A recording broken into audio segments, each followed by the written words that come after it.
আজকে আপনি কি করবেন আজকে আপনার?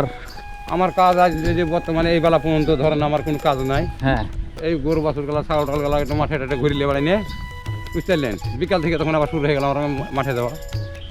সবাই এরকমই, সবাই। সবাই এরকম, বিকালে পানি ধোয়াই লাগবে, পানি না দিলে তো যখন খাদ গেলা নষ্ট হয়ে যাবে। ঈদের ঘোরার কাম নাই না, তখন সারা বছর কই ধীরেও আরও হবে না। আর যে খরা টানছে এই খরাতে ধরেন সব শেষ হয়ে যাবে।